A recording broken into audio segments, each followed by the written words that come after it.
The goal is always the same: suppress the truth, protect those in power, and avoid accountability.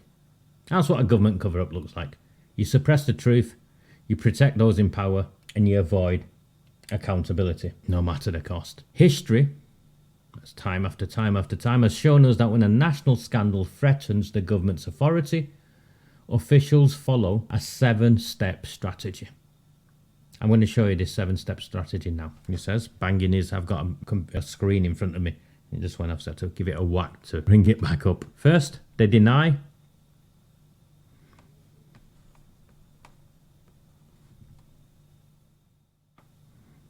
Then they suppress, discredit, whitewash, scapegoat, delay, and lastly, they just move on. So I'll give you an example for each of them. The Windrush scandal, remember it? It exposed how the UK government wrongfully detained, deported, and denied legal rights to thousands of Caribbean immigrants who had lived in the UK for decades. First of all, the government denied deporting legal residents. They claimed the cases were isolated mistakes. When the evidence mounted, officials dismissed concerns as exaggeration. Victims were blamed for not having the right paperwork. I remember watching it on the news myself. Victims were blamed for not having the right paperwork. And this was despite records being deliberately destroyed. Statistics were manipulated to make the issue seem small, and whistleblowers were ignored, with officials insisting there was no systematic problem. People had lived in this country all their lives who were as British as you or I were deported and died on foreign shores. Denial. There's a correlation, isn't there, to the grooming gangs. Police and councils initially denied the abuse was happening, despite reports from social workers. Those raising concerns were branded racist or accused of spreading far-right conspiracy theories. Victims were gaslighted and dismissed as unreliable or complicit in their own abuse. Lifestyle choices, remember? Crime data was manipulated to downplay the connection between perpetrators. That's what the Home Office report did. And the issue was framed as a small problem. Now we know this small problem, nationwide, systemic, I think even is described in Parliament. And Liz Truss, the former Prime Minister, made reference to it as well. 100,000 children, if not more. So that's the denial. And I'll use the Windrush scandal as one. They suppressed the evidence. I'm a Liverpool fan. The Hillsborough disaster. 1989, 97 Liverpool fans were unlawfully killed due to overcrowding at the stadium. Police immediately blamed the victims, falsely accusing fans of causing the crush. Evidence later revealed police negligence, but officers altered reports to remove responsibility. The government and media participated in a decades-long cover-up, delaying justice. After 27 years, an inquest finally ruled the deaths were unlawful, but prosecutions against those responsible failed. They suppressed the evidence. Official reports were altered. Key documents were classified or destroyed. Survivors were harassed and threatened into silence. The media helped spread false narratives, and legal barriers were placed to delay access to critical evidence. The parallel with the grooming gangs: confidential reports on grooming gangs were suppressed for years. Released documents were heavily redacted, removing key details about the perpetrators. The one in Oldham wouldn't even put a number to the number of victims. Police destroyed case files.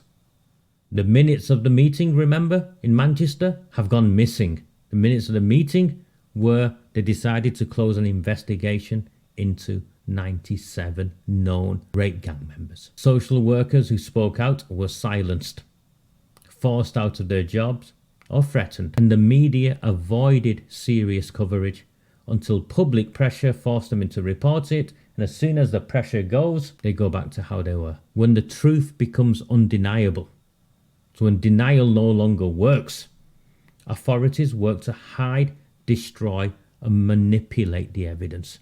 They suppress it. And the next one, you discredit. Who do you discredit? You discredit two groups. You discredit the whistleblowers and you discredit the victims.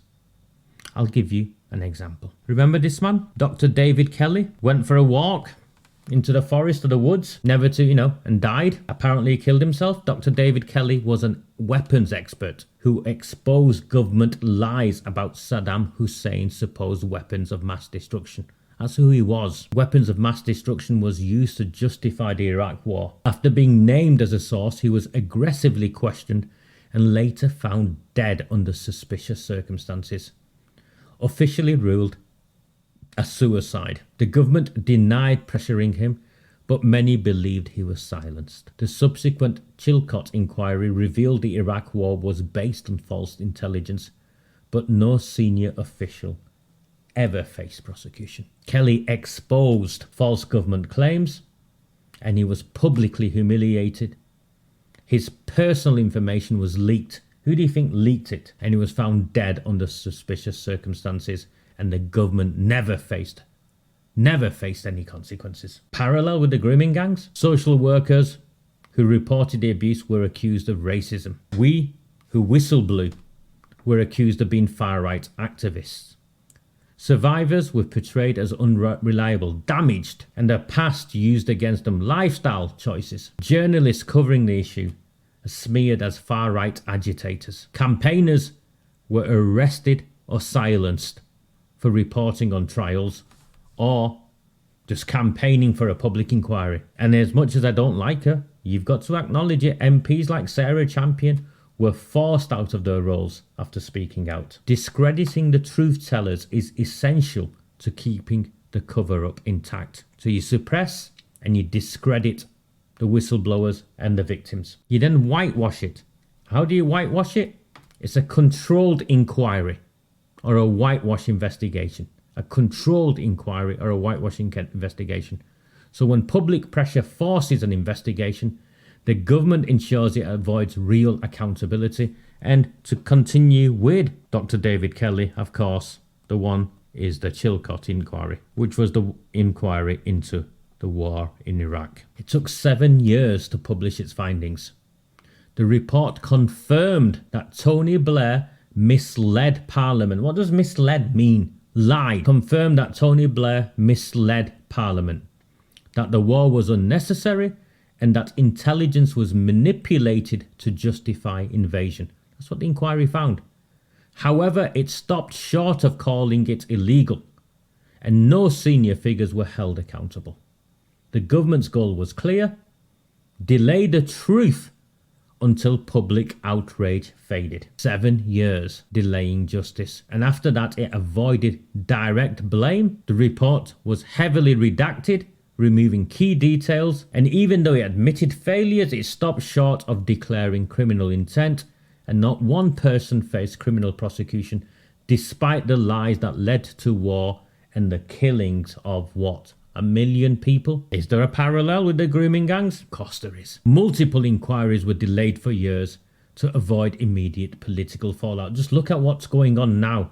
Why is Yvette Cooper refusing a public inquiry? The Home Office refused to publish reports. This isn't just a Labour thing. Under Suella Braverman, why do you think that petition needed 130,000 signatures? It's because the Conservatives refused to publish the report as well. Investigations were narrowly focused, or tell me something new, avoiding deeper issues like police corruption or the direct involvement of politicians, and the narrative shifted to blaming institutional failures rather than deliberate cover-ups. What on earth is an institutional failure? The Oldham Assurance Review.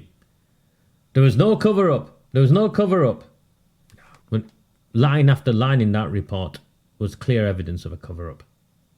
And of course, no senior figures have faced legal action. Despite the evidence, government inquiries are often designed to fail. That's what you need to take. They're designed to fail, acting as a stalling tactic rather than a real attempt at justice. So that's what a controlled inquiry or whitewash looks like. And if we get past that, and I think we are past that on this journey of ours, there's limited admissions and scapegoating. So when overwhelming evidence forces an admission, minor figures take the blame while the real perpetrators walk free. Example, the post office scandal. Between 1999 and 2015, hundreds of innocent post office employees were wrongly convicted of theft due to a faulty IT system called Horizon. Despite knowing the system was flawed, the post office covered up the evidence, leading to ruined lives, prison sentences and suicides. The government later admitted the scandal, but prosecutions were overturned decades too late, and key decision makers avoided justice. The post office blamed individual managers rather than the faulty IT system. A handful of prosecutions were overturned, but thousands of ruined lives were ignored. Executives escaped accountability despite knowingly prosecuting innocent people. And the government introduced weak reforms, claiming the problem was historic. The parallel, of course you can see, historic. The scandal is being framed as a past issue. Historic child abuse. Despite ongoing cases, social workers are held to account. Junior police officers might be blamed, but no senior official will be touched. They remain untouchable. The police officers identified in Rochdale walked free. A few more perpetrators may be jailed, and they'll make a massive thing of it, and they are. Oh, we've identified 200. Was it Sarah Champion saying? 247? We know just off the scale of the number of girls that the perpetrators are at least as many, if not more. If you look at the sequence of how these offences took place, there's the groomers, there's the one who gang raped them and trafficked them, and there's all the customers. None of the customers get done, even though we know those customers are in the tens, if not hundreds of thousands. Politicians, you can see it, can't you? Carefully worded apologies, pretending they're on our side. And we know new safeguarding lessons will be learned. The government will admit just enough to ease public anger, but protect the system from real consequences and protect themselves. I think that is where we're up to. The limited admission and scapegoating. So in this 7-stage sequence of cover-ups, that's where we're up to. Hand in hand with that, of course, is the delay and fatigue strategy. The longer a scandal drags on, the easier it is to bury it. And sorry, the obvious one, irrespective of your politics, is the Bloody Sunday inquiry. Before I was born, January the 30th, 1972, British soldiers shot 26 unarmed civilians during a peaceful protest in Northern Ireland, killing 14. The government immediately justified the killings, claiming soldiers were fired upon first. False statements were fed to the media and victims were portrayed as terrorists. It took 38 years for an official apology, and even then only a few soldiers were investigated while the government avoided wider accountability. Blame the soldiers. Put them in a position where they should never have been in the first place, under circumstances they should never have been under. We're not there yet with the grooming gangs, but this will happen if they get away with it. Legal cases will be delayed for years, ensuring fewer convictions. New reports will be released when media attention is low, and authorities will refuse to reopen investigations. The longer they stall, the less the public cares, and they will be protected. And if they succeed with that, the last one is they quietly move on. Policy change without accountability. Small changes, but avoid holding powerful figures accountable. They'll introduce new policies without admitting past failures. No legal consequences for those who enabled the cover-up. They'll rewrite history, so McMahon and his friends will pretend they were on the side all the time, just like Debbie Abrahams did in that speech. They'll destroy the remaining evidence and they'll declare the issue resolved. That is the 7-step strategy. And the grooming gang scandal, the rape gang scandal, has followed the exact same pattern as past government cover-ups. Each stage has played out in a predictable way, from denial and suppression to scapegoating and slow deflection. You have to understand this playbook if you want to make sure history does not repeat itself. Because this cover-up isn't over yet, and for the first time ever in this environment, they are facing a politically organised opposition. And we are few. We are few in number, and what I talk about is boring. I get that. But this is how we win. Equipped with the knowledge, the skills and understanding of what they will do, rather than be outraged at what they do. We know what moves they're going to make.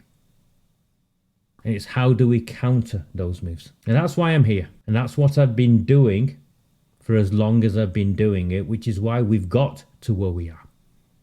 This scandal would never have got to this point. And I accept I'm not most people's cup of tea or beverage of choice. But I'm all that you have in helping us get to where we need to be. So please, if you find value in my work, for the love of God, sign up to the webpage, Redwall and the Rabble. It is of 1,000,000 times more value than signing a petition, because I will educate you, I will empower you, and I won't abandon you. I will work alongside you, no matter how difficult it gets, in getting us to the end of this journey where justice is delivered and those responsible are held to account. We need numbers. I've got just under 3,000. This can't carry on like this. We'll try again. Maybe we end up trying something else. Take care. Do not fear them. Do not fear any of them.